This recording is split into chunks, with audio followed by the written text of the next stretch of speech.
kenakalan anak hari ini itu tingkat kenakalannya sudah melebihi kecepatan logika hukum sebetulnya. Kenakalan yang memang hari ini muncul secara kasat mata itu kenakalan yang memang sebetulnya dapat ditanggulangi. Tapi ada beberapa kenakalan-kenakalan yang memang hari ini terselubung dan sulit ditanggulangi, dan ini masif. Ada anak yang membunuh, ada anak yang narkoba gitu ya, ada anak yang motor segala macam, itu sudah divonis. Ada yang hari ini dibutuhkan ketika bicara prioritas, maka anak itu yang hari ini ada di LPKA yang memang perlu diselamatkan oleh kita. Tren di Indonesia, media sosial itu viralnya itu hanya beberapa saat, tapi kasus anak itu sepanjang masa. Niatnya sayang sama kita, sayang sama anak, tapi anak tidak merasa dicintai gitu loh. Tapi hari ini pemerintah sudah hadir belum untuk bisa memberikan pemahaman kepada anak-anak tentang menggunakan gadget yang ramah anak. Anak itu bisa diberikan edukasi yang baik di dalam menggunakan platform media sosial. Saya masih belum menemukan itu.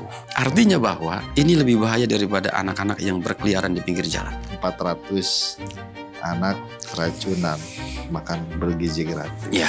Siapa yang bertanggung jawab? Saya lagi mencari, ini sebetulnya siapa yang harus bertanggung jawab. Tidak bisa mengintervensi dengan program itu gitu, sehingga satu-satunya jalan, kita kan kadang-kadang itu tidak tahu, misalkan di titik A siapa pengelolanya, siapa dapurnya. Hari ini kita tidak tahu. Dinas mana yang bertanggung jawab? Tentu KPAID akan mendorong ketika didapati bahwa dugaan keracunan itu datangnya dari dapur, kami akan mendorong untuk diproses hukum. Assalamualaikum warahmatullahi wabarakatuh, Badai Priangan. Ketemu lagi di Perspektif.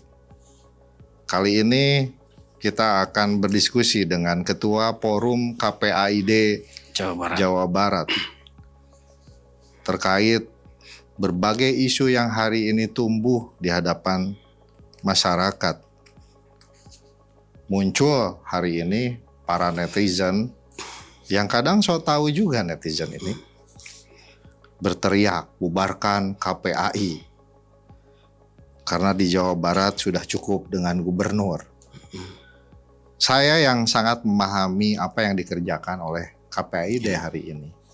Dengan berbagai macam kasus yang dihadapi oleh KPAI di seluruh Jawa Barat.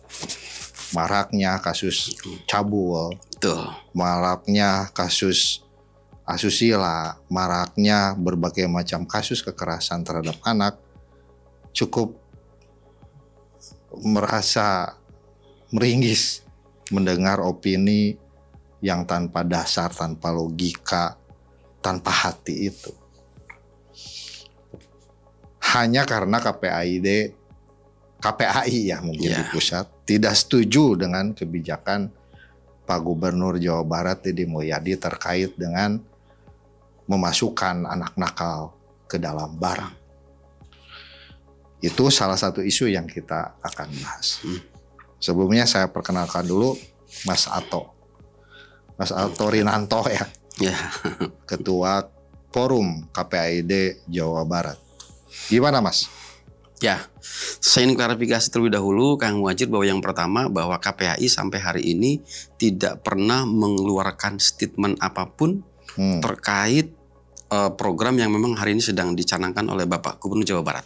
Sampai hari ini masih belum. Itu bahkan tidak ada. Kemarin sempat rame dan itu bukan statement KPAI. Cuma kebetulan yang berbicara itu adalah Ibu Retno, di mana Ibu Retno ini adalah mantan komisioner periode 2017 sampai dengan periode 2022. Jadi sudah selesai. Gitu. Anggota DPR RI. Kemudian bukan anggota DPR beda lagi. Itu ya. Jadi itu pemicu polemik itu dari situ. Cuman entah dari mana kemudian ini sumbernya, kemudian isu itu menggelinding bahwa ini seolah-olah yang berbicara KPAI. Jadi saya tegaskan bahwa kebetulan saya menjadi bagian dari KPAI dan dari KPAI tidak ada statement apapun terkait dengan program itu.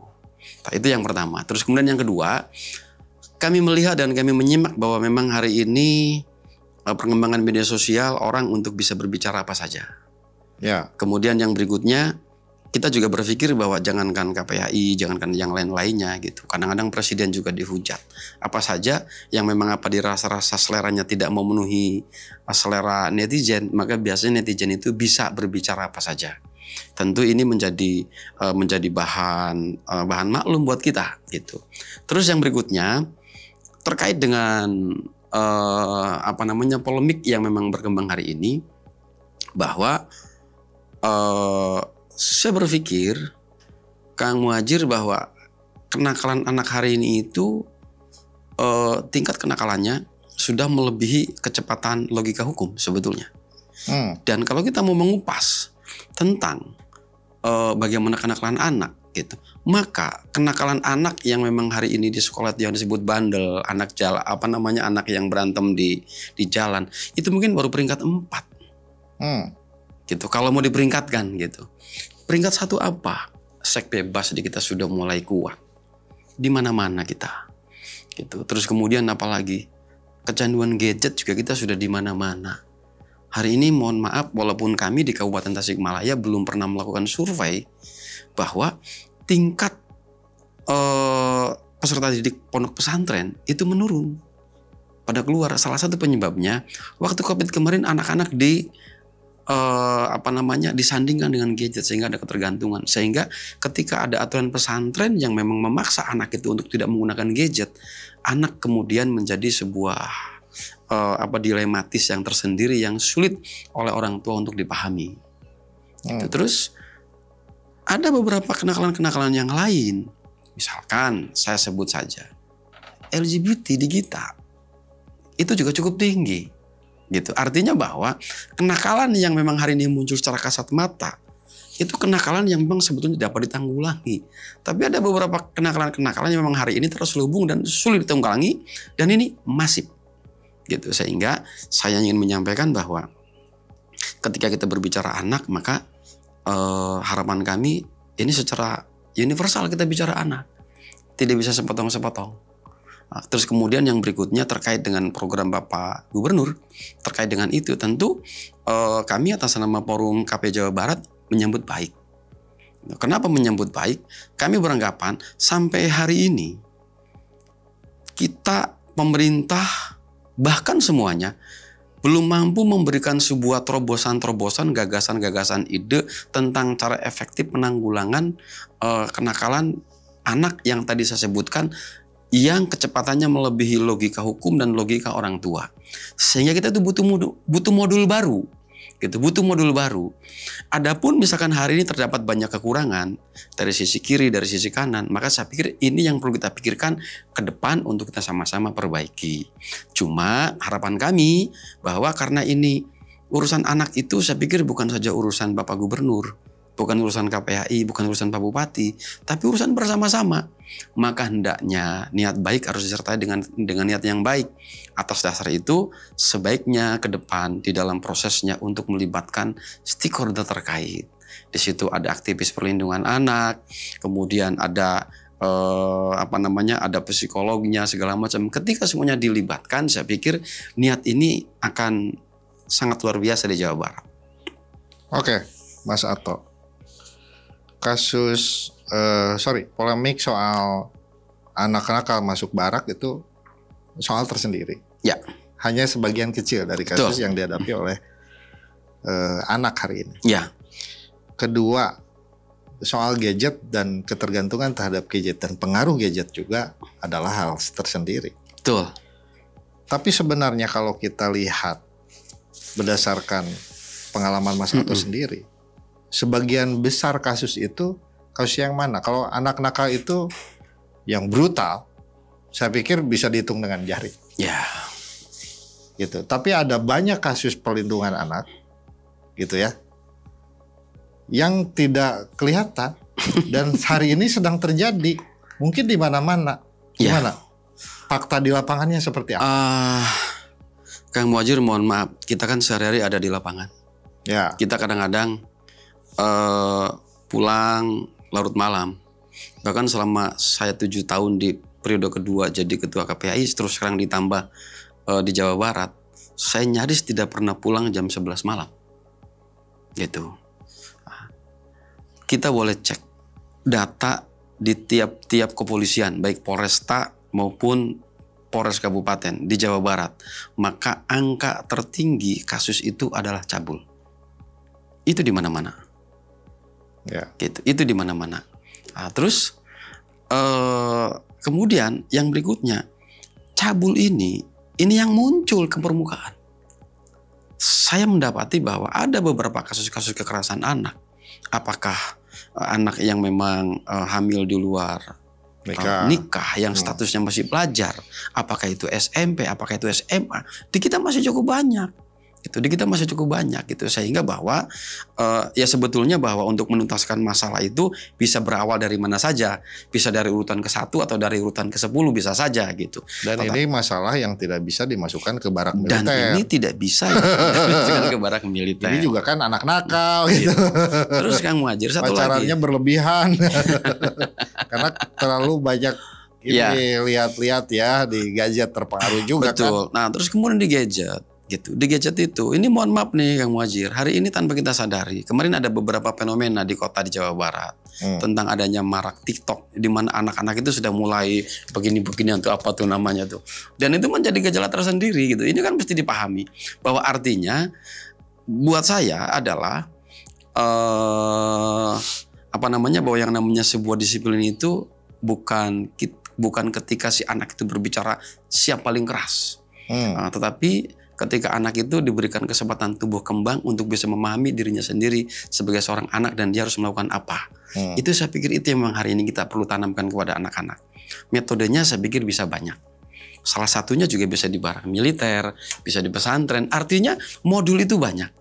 Modul itu banyak gitu. Sehingga saya berpikir bahwa niat baik mesti kita direspon oleh semuanya. Yang tadi saya sebutkan bahwa ketika kita berbicara anak, maka ini harus semuanya dipikirkan bersama-sama. Ya, kalau kita berpendapat bagian dari polemik itu, ya itu kan kontribusi kita. Apapun itu bentuknya. Kalau kita kritik misalkan anak nakal masuk barak militer, ya nggak masalah juga kan. Terus catatan, saya tidak mau masuk ke dalam sebuah polemik bahwa anak itu nanti akan terdiskriminasi bahwa ini anak nakal, gitu. Anak-anak yang memang hari ini diputus oleh pengadilan di Jawa Barat itu cukup banyak jumlahnya. Di LPKA Jawa Barat di Sukamiskin itu ada 204. Ada anak yang membunuh, ada anak yang narkoba gitu ya, ada anak yang motor segala macam, itu sudah divonis ada. Dan ini nyata sudah diputuskan menurut pengadilan bahwa anak ini anak bermasalah. Gitu. Putusan pengadilan ya gitu. Sehingga kalau saya boleh memilih yang hari ini dibutuhkan ketika bicara prioritas, maka anak itu yang hari ini ada di LPKA yang memang perlu diselamatkan oleh kita. Belum di tempat-tempat yang lain. Kita di Priangan Timur difokuskan di Pangandaran. Itu juga ada gitu. Anak-anak yang memang sudah divonis akibat membunuh, anak-anak yang divonis akibat kekerasan, narkoba, persetubuhan gitu. Artinya bahwa hari ini banyak anak-anak yang sudah diputuskan melalui pengadilan bahwa anak ini dinyatakan bersalah dan sedang menjalani proses hukuman di LPKA ataupun di tempat-tempat yang lainnya. Ada di kita. Gitu, sehingga saya berpikir daripada kita harus mencari data di sekolah segala macam gitu, pilot project sudah ada. Ya coba itu anak-anak yang sudah divonis jelas membunuh, jelas melakukan kekerasan gitu ya, masukin ke barak militer tuh yang itu dulu. Nah, tapi ya kembali saya pikir gitu bahwa maksud Mas Ato ya. Kira-kira begitu. Walaupun tadi saya sampaikan bahwa sebetulnya untuk menyelesaikan masalah itu bisa dari nomor 1 dulu atau bisa dari nomor 10 dulu. Saya pikir yang terpenting secara integritas bahwa anak-anak di Jawa Barat ini tetap menjadi anak-anak istimewa di Jawa Barat. Oke, tapi saya kan khawatirnya apa parsial berpikirnya. Ya kan? Tadi Mas Ato bilang persoalan anak ini harus didekati dengan cara berpikir yang universal. Karena persoalan anak itu terlampau banyak dan terlampau sangat kompleks sekali masalahnya. Yang ke barak militer itu sebagai maksud baik gitu kan. Walaupun hasilnya sebagian pengkritik ya melancarkan kritiknya karena belum tentu juga anak itu setelah. Tapi Mas Ato tadi ya cukup terhenyak saya berpikir benar juga ya. Gitu. Se-Jawa Barat ini sudah ada anak yang sudah divonis melakukan kekerasan gitu ya. Yang nakal bangor yang itu sedang menjalani hukuman. Yang sedang menjalani hukuman. Ini dulu nih yang diprioritaskan. Gitu, dilakukan treatment. Kalau misalkan efektif barak militer efektif. Apalagi kalau diangkat jadi tentara langsung ya malah jadi punya pekerjaan gitu ya. Gitu ataupun gimana lah programnya. Nah, sementara apa namanya? Saya cukup ini juga apa ya yang terkait dengan opini-opini sumbang terkait dengan KPAID yang saya sendiri Mas Ato tidak bisa menerima karena tahu gitu gimana KPAID bekerja gitu ya. Dan pada akhirnya jadi lembaga yang berhadapan ngurusi penyelesaian masalah bukan di preventif karena terlalu besar lah. Betul. Untuk kapasitas KPAID dibebani oleh persoalan yang begitu kompleks gitu ya. Nah itu yang ingin disampaikan di diskusi kita hari ini. Ya apa namanya? Yang disayangkan kan bahwa orang yang berpikir seperti Kang Muhadjir kan tidak semua netizen berpikir begitu. Gitu sehingga saya berpikir bahwa saya sependapat dengan Pak Kasat gitu ya, bahwa kita itu tidak diciptakan untuk menjadi seorang artis. Gitu sehingga kerjakan saja apa yang memang bisa dikerjakan. Ya kadang-kadang bahwa yang tadi saya sampaikan bahwa hari ini kita masuk pada sebuah era gitu ya, pada semua zaman di mana zaman itu hari ini orang bisa berbicara apa saja. Orang hari ini tidak bisa berbicara tapi jempolnya juga bisa berbicara di mana-mana. Sehingga mungkin saya ingin menyampaikan itu bahwa apa sih namanya? Hari ini kita bekerja gitu. Dan hari ini sejatinya apa yang diributkan itu KPAI tidak pernah menyampaikan statement dalam bentuk apapun. Gitu. Kita tiba-tiba KPAI kena ujungnya gitu.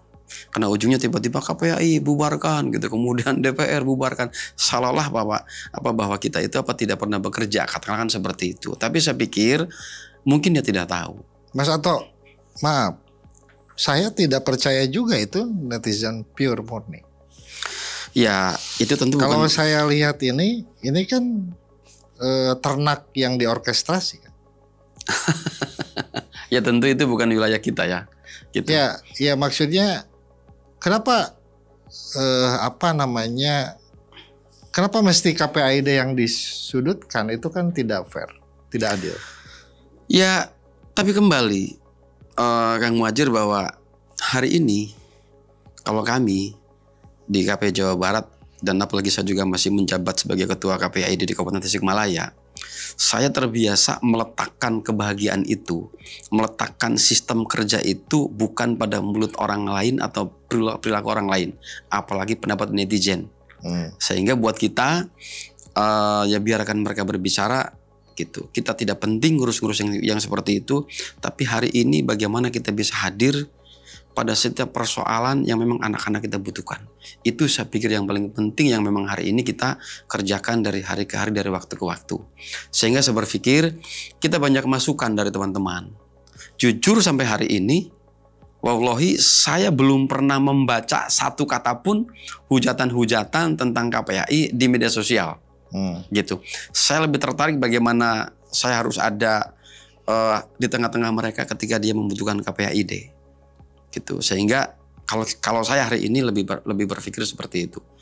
Jadi hari ini ada pada sebuah zaman saya baca bahwa hari ini kita sudah tidak lagi bisa membedakan mana pendapat objektif atau pendapat subjektif, sehingga saya pikir kami tidak perlu masuk ke wilayah itu. Mana yang organik, mana yang ternak, buzzer gitu ya. Kita untuk orkestrasi. Kita tidak perlu masuk ke wilayah itu. Gitu. Kita ngopi dulu. Tapi kan ngeri itu kan. Ya, yang ngeri itu gini maksudnya Mas Ato. Ya saya tahu Mas Ato di kabupaten anggaran dari APBD-nya berapa. Betul. Ya. Itu sangat kecil sekali gitu dibanding dengan persoalan yang dihadapinya. Hari ini opini yang diorkestrasi itu seakan-akan gitu ya. Ya seakan-akan gitu. Bubarkan saja Komnas HAM, KPAID karena betul. Apa? Ngabur-ngaburin anggaran saja. Gitu, tidak efektif, tidak efisien, tidak melakukan apa-apa. Jelas dengan langkah barak militer yang dilakukan oleh gubernur ini sudah benar nih gitu. Nah kan opininya jadi kenapa mesti dibenturkan dengan KPAID gitu. Nah ini kan Ya, kita diskusikan dalam rangka memberikan pemahaman yang objektif, gitu ya. Ya. Saya yakin komentar kita diserang juga. Ya, saya pikir nggak masalah. Saya pikir apapun yang kita bicarakan, gitu. Jangankan kita berargumentasi, tidak berargumentasi pun juga akan diberikan komentar. Ya, diam. Kan gitu. Sehingga buat saya tidak penting. Yang terpenting hari ini itu, yang terpenting bagaimana kita itu hari ini kita bisa ada di tengah-tengah anak yang memang membutuhkan kita. Itu yang memang jauh lebih penting buat kita, gitu. Sehingga Kang Muhadjir, dari proses ini tren di Indonesia, media sosial itu viralnya itu hanya beberapa saat. Tapi kasus anak itu sepanjang masa. Sehingga kalau misalkan saya harus disuruh memilih, saya lebih cenderung tidak mau ikut yang viral-viral. Saya lebih cenderung mencintai track yang memang hari ini sedang kita yakini bahwa ini adalah ibadah, dan hari ini walaupun satu hari satu orang kita bisa membantu anak-anak yang memang hari ini membutuhkan kita. Saya pikir itu solusinya. Gitu. Sebab kalau kita juga terjebak nanti tertarik-tarik ke wilayah itu, gitu. Kang Muhadjir tahu sendiri bahwa netizen bisa berbuat apa saja, gitu. Sementara kita tidak bisa untuk berbuat apa saja. Sehingga langkah yang paling tepat adalah berbuat lebih baik daripada tidak sama sekali. Ya. Ya. Jadi saya pikir itu, karena hari ini kita sudah tidak bisa lagi memilah dan memilih. Ya, tapi saya harus objektif lah. Maksudnya sebagai pemimpin, Pak Gubernur, saya pikir harus menerima masukan, apapun itu, kritik dan lain sebagainya. Ya. Dari siapapun, dari anak sekalipun. Betul. Jangan sampai ada anak kritik, gitu, lantas dia jadi bulan-bulanan netizen dan dihujat habis-habisan. Kan itu jadi membunuh karakter dia. Nah, itu kan bahaya. Ya. Dan itu juga kan butuh diverifikasi. Dan ternyata kan Ananda itu usianya sudah di atas 18 tahun kalau tidak salah. Artinya bukan masuk kategori anak. Gitu. Tapi namun demikian bahwa di dalam Undang-Undang 35 tahun 2014 itu diamanatkan bahwa anak harus disertakan di dalam proses partisipasi di dalam pembangunan. Di dalam segala hal. Gitu. Sehingga di dalam proses ini pun kita akan jauh lebih baik dan lebih bijak ketika anak itu diajak bicara. Di kita itu ada ada forum anak daerah. Baik forum anak daerah Jawa Barat maupun forum anak daerah di tingkat kota dan kabupaten. Sehingga ini juga akan jadi sesuatu yang baik, saya kira, ketika ada program yang menyangkut dengan anak itu, kita dengarkan juga pendapat mereka. Betul. Gitu. Atau mungkin kalau saya punya mimpi, gitu, kalau dulu pernah ada kongres mahasiswa, ada kongres pemuda, kenapa hari ini kita tidak mengangkat kongres anak di hari anak di tanggal 23 Juli itu? Kita dengarkan pendapat anak. Kan bisa saja begitu. Dipelopori dari priangan.com, nanti akan ada kongres anak untuk menentukan masa depannya sebagai anak yang hari ini dijuluki generasi alfa atau zilenial, gitu ya. Ini kan menarik. Kita buka, kita dengarkan pendapatnya. Sebab Kang Muhadjir hari ini itu saya menangani lebih dari 700 kasus. Sepanjang saya menjadi ketua KPAI dan hari ini saya di Jawa Barat. Ternyata sering sekali terjadi perbedaan pendapat antara cinta anak dengan cinta orang tua. Menurut orang tua, kurang bagaimana, kurang sakumaha atau kurang nyaah ke budak. Tapi anak tidak pernah merasakan itu. Gitu. Sehingga kadang-kadang orang tua merasa sayang, semuanya dipenuhi, tetapi kemudian anak tetap bandel. Artinya sayang orang tua yang tidak sampai kepada anak. Sehingga dalam paradigma saya, sayang kepada anak itu tidak penting. Terus apa yang penting? Yang penting adalah anak merasa disayang oleh orang tua. Komunikasi ini yang memang perlu kita jalin bersama-sama. Jadi jangan sampai yang saya maksud bahwa program yang begitu luar biasa, yang begitu bagus, yang memang hari ini dicanangkan oleh Bapak Gubernur kita, niatnya sayang sama kita. Sayang sama anak, tapi anak tidak merasa dicintai, gitu loh. Nah, sehingga ini yang kemudian jadi penting. Ya koreksi tadi, umurnya udah 18 tahun ya gitu. Tapi subjeknya pembicaranya tentang anak. Tapi jangan lupa dia perempuan. Nah, lalu berikutnya miskin.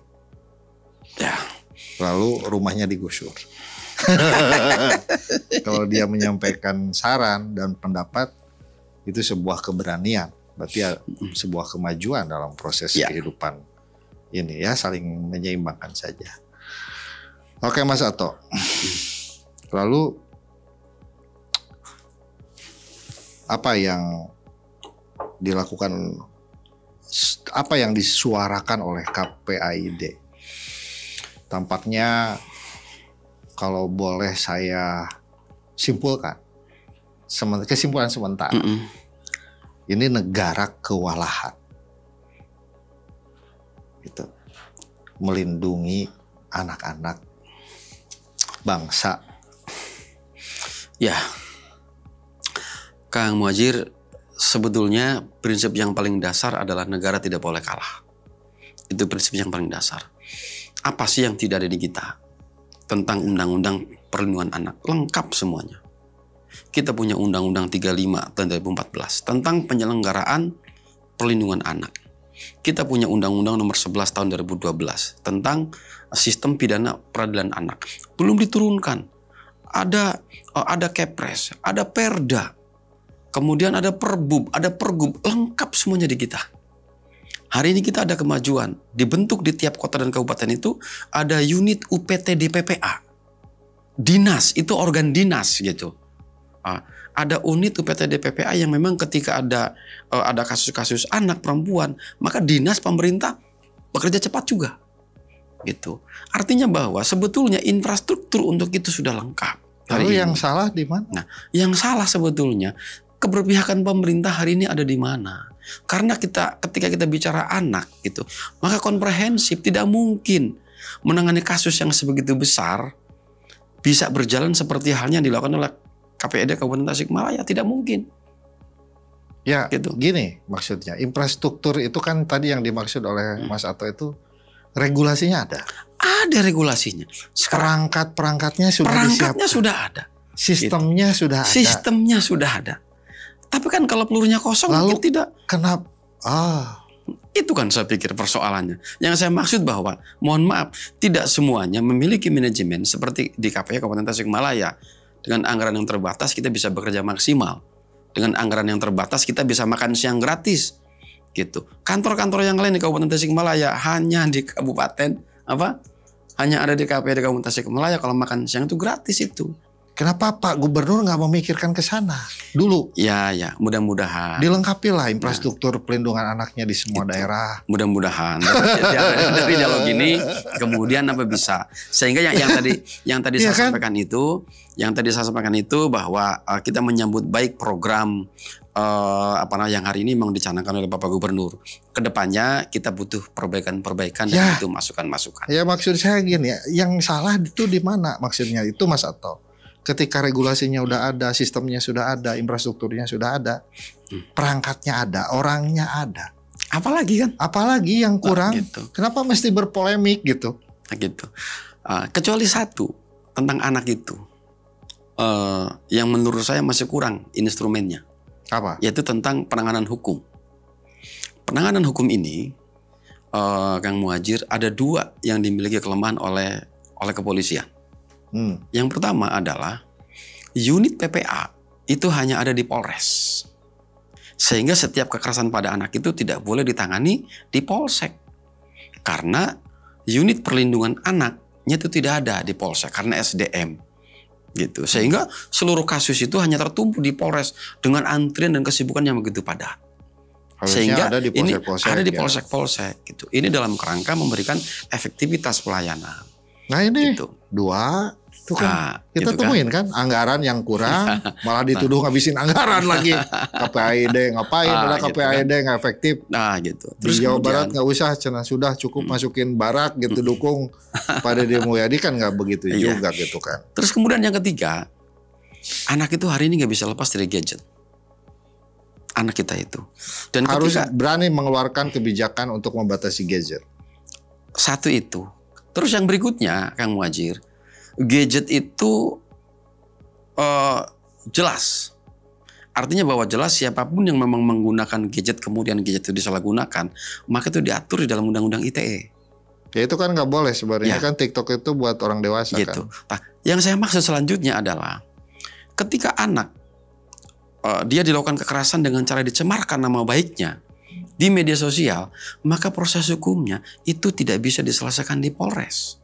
Karena alatnya itu ada di tingkat Polda. Bisa dibayangkan, anak setiap hari melakukan aktivitas gadget dan kemudian potensi untuk melakukan tindak pidana tingkat pelanggaran yang memang berasal dari aktivitas gadget itu cukup tinggi. Sementara perangkat hukum untuk undang-undang ITE itu masih tertumpuk di Polda kelengkapannya. Prosesnya lama, prosesnya mahal, sehingga dengan kecepatan banyaknya kasus, dengan kecepatan infrastruktur hukum yang dimiliki oleh Polri hari ini masih belum memadai. Sehingga ini juga saya pikir butuh didorong. Gitu. Yang terakhir yang Muhadjir di kita, bahwa semua orang gelisah dengan adanya media sosial, dengan gadget. Tapi hari ini pemerintah sudah hadir belum untuk bisa memberikan pemahaman kepada anak-anak tentang menggunakan gadget yang ramah anak, gadget yang baik. Hadirkah itu di kurikulum? Hadirkah itu di pengajian? Hadirkah itu di dalam instrumen-instrumen apakah lembaga pemerintah ataupun non pemerintah, supaya ini anak itu bisa diberikan edukasi yang baik di dalam menggunakan platform media sosial? Saya masih belum menemukan itu. Nah, ini PR kita. Artinya bahwa ini lebih bahaya daripada anak-anak yang berkeliaran di pinggir jalan. Tuh. Ngeri ya. Ya, kadang-kadang ya kalau kita bicara anak, maka kalau kata Kang Bungsu, di luar Nurul. Nalar. Nalar, oh iya betul. Di luar nalar. Satu lagi Siap. adalah program yang bisa dikatakan yang angin segar buat anak, peningkatan gizi. Dan satu lagi bisa jadi ancaman buat anak. Karena ada fakta di Kabupaten Tasikmalaya, daerahnya Mas Ato. Di Raja Pola 400. Saya sambil ngopi ya. 400 anak keracunan makan bergizi gratis. Ya. Siapa yang bertanggung jawab? Justru saya lagi mencari, ini sebetulnya siapa yang harus bertanggung jawab. Jadi Kang Muhadjir, begitu ada peristiwa seperti itu, kemudian kami turun. Korbannya anak. Korbannya anak, dari anak TK sampai kemudian SD, SMP. Itu kemudian ya bisa dibayangkan bahwa korban yang begitu banyak dengan infrastruktur puskesmas yang terbatas, bisa dibayangkan gitu ya ribuhnya gitu. Secara prinsip saya kira begini. Yang pertama tentu ini kan menjadi program nasional. Program nasional tentu kita mendukung dengan program itu, tetapi seyogianya juga ini butuh diikuti oleh tingkat partisipasi masyarakat. Dalam bentuk apa? Ya dalam bentuk masukan. Butuh diberikan ruang. Karena muspika, kemudian sekolah, itu sulit untuk masuk ke ruang itu. Maksudnya sangat tertutup atau gimana? Bukan sangat tertutup. Tidak bisa mengintervensi dengan program itu. Gitu. Tidak bisa mengintervensi dengan program itu gitu, sehingga satu-satunya jalan kita kan kadang-kadang itu tidak tahu bahwa misalkan di titik A siapa pengelolanya, siapa dapurnya. Hari ini kita tidak tahu gitu, sehingga pada saat terjadi kemarin saya sebut saja di Raja Pola gitu, pada saat itu ketika ini leading sektor pemerintah yang bertanggung jawab ini siapa? Dinas Kesehatankah? Dinas Pendidikankah gitu? Atau siapa gitu? Yang ada itu kan adalah dalam hal ini vendor, berarti kan dapur ya, gitu, dapur. Sehingga pada saat itu ketika kami kumpul dengan muspika, dengan sekolah penerima manfaat, dengan dinas-dinas terkait pendidikan, kemudian kesehatan, dan ada juga komisi 4 gitu. Sehingga penekanannya adalah ke vendor gitu, ke pengelola dapur. Gitu. Terus ketika siapa orang yang paling bertanggung jawab secara nyata yang meracik makanan itu kan ada tenaga ahli gizinya, gitu. Ada apotekernya tuh di situ yang ngeracik gitu. Katanya. Iya gitu. Secara kemudian secara vertikal ini dinas mana yang bertanggung jawab kita juga masih Ya enggak lah, Disdik nggak tanggung jawab lah. Ya makanya kan kita juga Emang masih nyari. Disdik masa sangu gitu. Kan gitu. Ya ini kan yang memang perlu kita kritisi secara bersama-sama gitu. Jadi makan gizi gratis ini di Kabupaten Tasikmalaya, apakah pemerintah daerah ketika terjadi apa-apa yang bertanggung jawab? Ya enggak lah. Gitu. Itu yang kemudian hari ini menjadi persoalan gitu. Pak polisi enggak lah. Pak tentara ya enggak lah. Kecuali tukang dapur itu kan yang masak. Yang Sehingga Kang Muhadjir, saya pikir ini adalah program yang baik, program nasional, tetapi tugas KPAI daerah adalah bagaimana memberikan sebuah keyakinan ke siswa ataupun orang tua siswa supaya program ini tidak meresahkan untuk siswa. Maksudnya KPAI sekarang gitu. Besok makan lagi hari ini gitu. Besok makan lagi kan begitu. Ini program nanti kita akan perbaiki. Kalau puyeng lagi maka segera laporkan. Tapi hasilnya begini Kang Muhadjir, dari peristiwa yang kemarin saya pikir harus ada yang bertanggung jawab. Artinya apa? Iyalah. Artinya apa harus ada yang bertanggung jawab itu? Bahwa data yang ada pada kami itu kan ada 432 siswa ya yang terdampak dari itu gitu. Kemudian 8 dirawat, observasi 1 dirujuk gitu. Yang saya maksud adalah hari ini kepolisian dan dinas kesehatan sudah bekerja sedang memeriksa ke lab. Hasilnya nanti seperti apa kita masih belum tahu. Yang saya maksud adalah tentu KPAID akan mendorong ketika didapati bahwa dugaan keracunan itu datangnya dari dapur, kami akan mendorong untuk diproses hukum. Itu saya pikir yang penting. Ini untuk efek jera. Kenapa demikian? Saya punya kekhawatiran di Kabupaten Tasikmalaya itu baru 2 kecamatan. Belum Raja Pola dan Singaparna. Gitu. Artinya kan ini baru 2 kecamatan, error sudah 1. Logika saya, kalau 4 kecamatan berarti ada kemungkinan 2. Kalau ada 30 kecamatan berarti kasus ini kemungkinan 15 kasus.